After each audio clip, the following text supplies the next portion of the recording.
Hey guys, my name is Danny and I'm your life and relationship coach. And I wanted to talk about repairing a marriage. How do you start? How do you start to fix a marriage?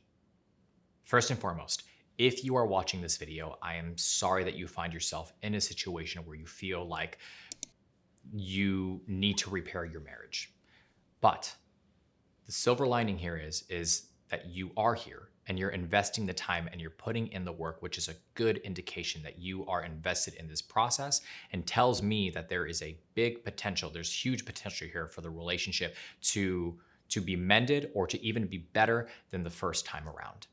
So, what is it going to take to be able to start to repair your marriage?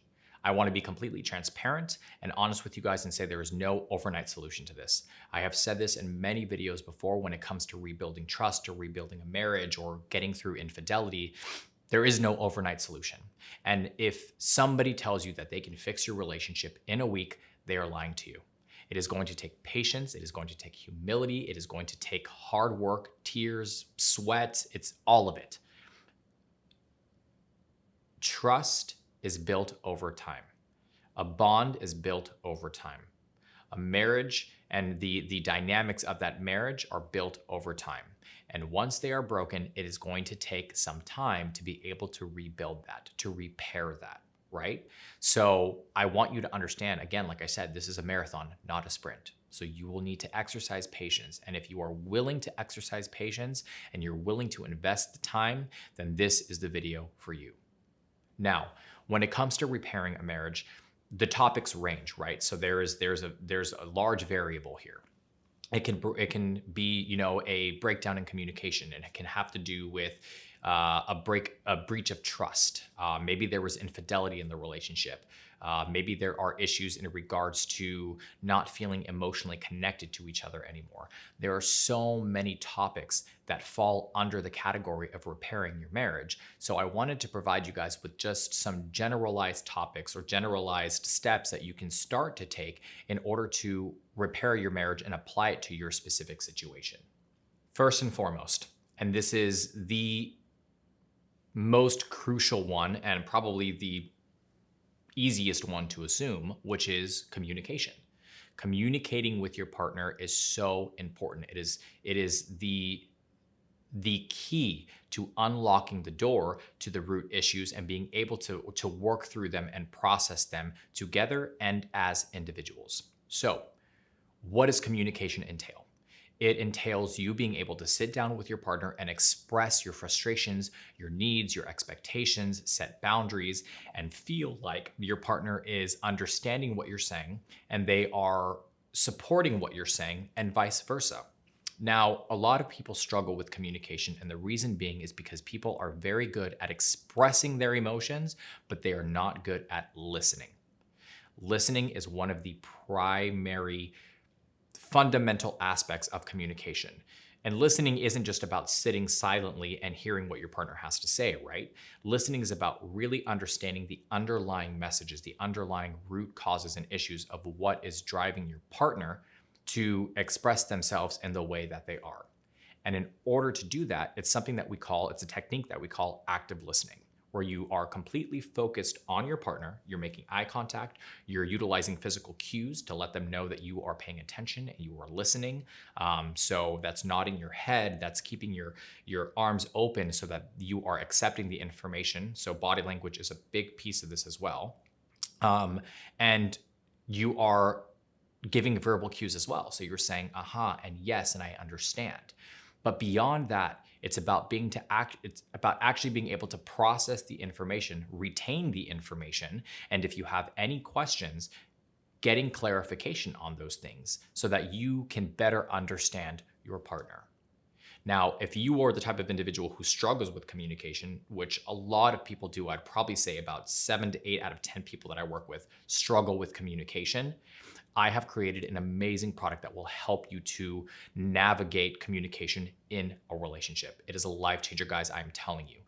That product breaks down the fundamentals or the basics of communication and also helps with conflict resolution. So if this is something that you struggle with, I highly advise going over to the Happily Committed website, clicking on the tab that says product and purchasing that product so that you can start to effectively learn how to communicate. And that way you can move forward in the progression of repairing your relationship.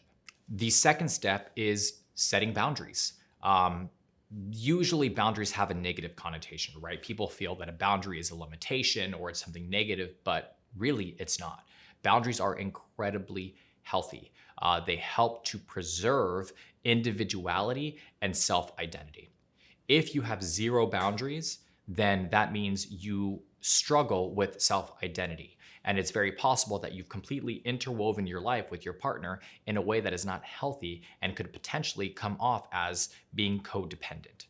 So setting boundaries and letting your partner know what your needs are in order for you to, like I said, preserve that individuality. So if you need your partner to support you more with household duties and chores, do that. Because then the boundary becomes you're able to spend more time with yourself, reinvesting in yourself so that you can reignite that spark of happiness and joy and excitement, which will bubble over into the relationship itself, right? So a relationship, a marriage, is a partnership. And two people have to bring things to the table in order for the relationship to work. And if you are completely depleted and you are on burnout, basically because you feel like you've lost your sense of independence and identity, then this is one of the first and most crucial steps in order to repairing the marriage or the relationship. The third one, and this is more so after you kind of have progressed past the communication and learning how to effectively listen to each other, and you've really kind of dived in and really tried to figure out the root issues, and have also, taken accountability and worked on yourself and reinvested in yourself. Go on dates. Make time to bond with your partner again. Oftentimes what I have found is people who are in long-term relationships struggle with prioritizing each other because life gets in the way, right? So you are focused on work, you're focused on paying the bills, you're raising the kids, and your relationship takes a back seat. And the reality is, in order to maintain and sustain a relationship, you have to continue to invest time into the relationship. You have to continue to keep the romance alive, keep that spark going. So how do you do that? Go on dates. Do things outside of the house that bond you guys. Now, this doesn't have to be all the time. This doesn't have to be something that you do every single day, but it's something that you should try to schedule either on a weekly basis or at least a couple or a few times a month. It's what we call date night in a relationship. Do things that your partner has been wanting to do in a long time that they haven't been able to, or things that you've been wanting to do that you haven't been able to. Go to that restaurant that you haven't gone to yet that you really wanted to do. You can also keep it simple and just have a Netflix night where you and your partner or you and your spouse just lay down with a blanket, some tea, or a glass of wine, and you watch your favorite show together. These are the small things that start to reconnect you and bond you, and it's probably something that you have not done in a long time. So make this a priority. The final one is just invest time. Invest time in the relationship.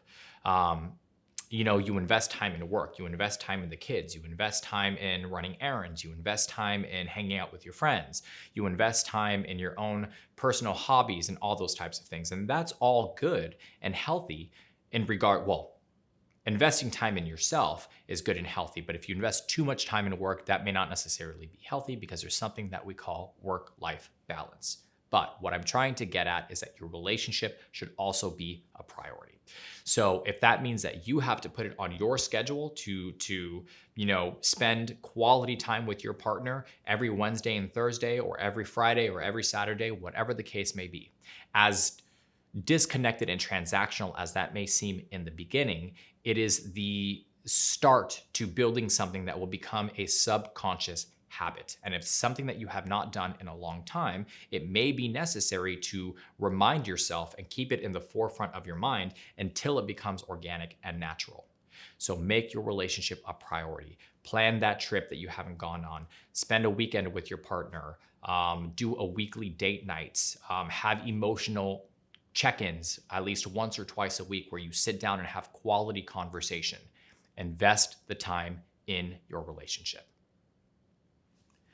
If you guys feel like you related to this video, please make sure to hit the like and subscribe button down below. I love having open dialogue with people. So if this is something that you relate to, or you feel like I may have missed something, please leave your comments down below. I love to read them. If you just want to dive in a little bit deeper and you want more details, you can visit us at happilycommitted.com, where we have a multitude of different articles and blogs and videos that are related to this subject and many other subjects as well. If you are just looking to have a one-on-one coaching session with myself or one of the other amazing coaches that we have on the team, you can book directly through the website as well. As I mentioned earlier in the video, there is a communication training product that I have created for you guys that will help you guys to navigate the intricacies of arguments in a relationship. And I promise you guys, it will help you exponentially in being able to move past issues that you may have that have not been resolved. And it's one of the key elements of being able to repair your marriage. And you can find that on the website as well under the tab that says products. Again, my name is Danny. I'm your life and relationship coach. Hope you guys are staying happy and healthy, and I'll see you guys soon.